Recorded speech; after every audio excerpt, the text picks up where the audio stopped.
अस्सलाम वालेकुम। मैं doctor Asif Chaudhary, paediatric consultant, अपने ऑन कॉल रूम से आपसे कुछ बातें शेयर करना चाहता हूँ। आज की टॉक हमारी डायरिया एंड वॉमिटिंग के मतलब होगी, क्योंकि आने वाले दिनों में बहुत से बच्चे डायरिया एंड वॉमिटिंग की प्रेजेंटेशन के साथ अस्पताल में आते हैं।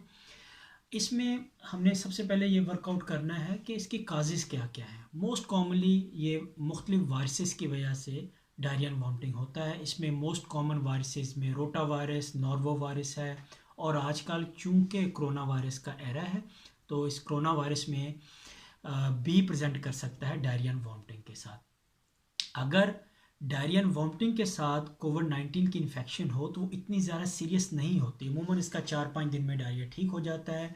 दो इसमें फ़ीवर काफ़ी तेज़ होता है, और उस लेकिन वो अमूमन कालपोल और पैनाडोल देने से कंट्रोल किया जा सकता है। अब इसमें ये है कि और जो वायरसेस हैं इसमें रोटा वायरस है, नॉर्वो वायरस है, और फूड पॉइजनिंग है। मोस्टली बच्चे इन्हीं के साथ अस्पताल में प्रेजेंट करते हैं। इन सब में एंटीबायोटिक्स का कोई ख़ास रोल नहीं होता। ये डायरिया खुद ब खुद ठीक हो जाता है। इंग्लैंड में हम कभी भी एंटीबायोटिक्स इन कंप्लेंट्स के साथ आने वाले बच्चों को नहीं देते। एंटीबायोटिक्स सिर्फ उस वक्त हम सोचते हैं देने के मतलब कुछ टेस्ट करवाने के बाद, अगर बच्चे को पखाने में खून आ रहा हो, या बच्चे का जो बुखार है वो 4-5 दिन तक रहे और बहुत हाई ग्रेड रहे, कालपोल या पैनाडोल देने से बिल्कुल कंट्रोल ना हो रहा हो। इसके अलावा एंटीबायोटिक्स का कोई रोल नहीं होता। क्योंकि ये जो फूड पॉइजनिंग भी होती है ये अमूमन या तो बासी खाना खाने से या बाहर से खाना खाने से, कि लोग अक्सर जो बाहर कुकिंग करते हैं वो अपने हाथ नहीं धोते तो आपके खाने को टच कर देते हैं, वो बैक्टीरिया वायरसेस वहाँ से आपको स्प्रेड हो जाते हैं। अमूमन ये 8 से 10 घंटे के बाद स्टार्ट होता है आपके खाना खाने के बाद। अमूमन अगले दिन भी स्टार्ट हो सकता है, यानी 24 घंटे के बाद, और 2-3 दिन रहता है और फिर ठीक हो जाता है। अब इसमें करना क्या है? सबसे पहले फिर वही बात कि जब किसी को घर में डायरिया वॉमिटिंग हो जाए तो दूसरे लोगों ने एहतियात करनी है। क्योंकि जिस आदमी को डायरिया वॉमिटिंग हुआ है उसने अपने हाथों को 20 सेकंड तक साबुन से धोना है, उसके कमोड को, उसकी सीट को ब्लीच से अच्छी तरह साफ़ करना है, उसके तौलिए को अलग कर दें, और इसके अलावा उसके कोशिश करेंगे हफ्ते के लिए उसके बर्तन भी अलग हो जाएं। क्योंकि इसका जो स्प्रेड रूट है वो फीकल ओरल होता है, फीकल ओरल रूट है, यानी कि आपके पखाने वाली जगह पे जो हाथ लगते हैं साफ़ करते हुए उसमें कुछ बैक्टीरिया, कुछ वायरसेस रह जाते हैं जो कि फिर आगे स्प्रेड करने का बायस बनते हैं।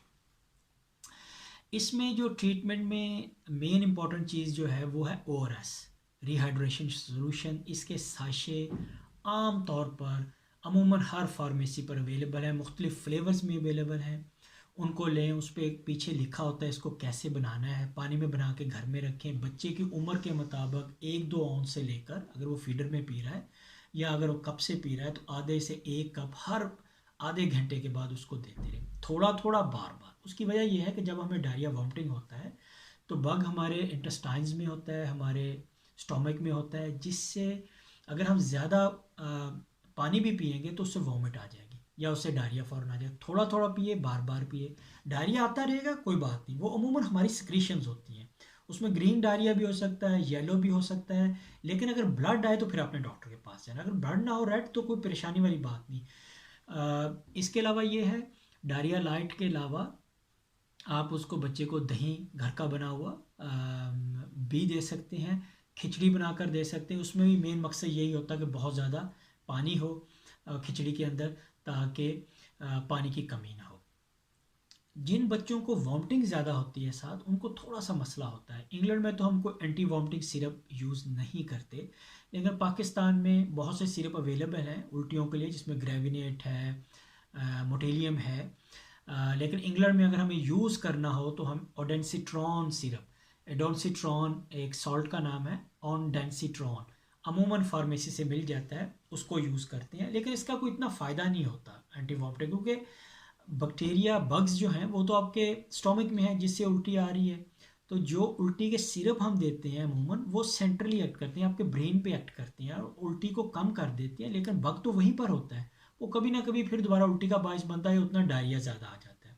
तो इसकी ट्रीटमेंट यही है कि बार बार थोड़ा थोड़ा पीने वाली चीज़ें, जिसमें ओआरएस का होना बहुत ज़रूरी है, क्योंकि ओआरएस में सोडियम, पोटाशियम, ग्लूकोज और फिर बाइकार्बोनेट्स होते हैं जो कि डायरिया में हम अमूमन लूज़ करते हैं। इसके ज़्यादा देने का कोई नुकसान नहीं है। अमूमन अगर एक बच्चा 1 लीटर से ज़्यादा पानी ये पी भी लेगा तो उसे कुछ नहीं होगा। प्लेयर्स तो अमूमन ये गर्मियों में वैसे ही इस्तेमाल करते हैं क्योंकि हमारे स्वेट में ये चीज़ें भी सिक्रीट होती हैं इसकी कमी को पूरा करने के लिए। और किसी को क्रैम्प्स हो रहे हो तो ये लोग इस्तेमाल करते हैं ताकि उसके क्रैम्प्स कम हो जाए, क्योंकि बाज़ का सोडियम या पोटाशियम की कमी से भी क्रैम्प्स पड़ते हैं।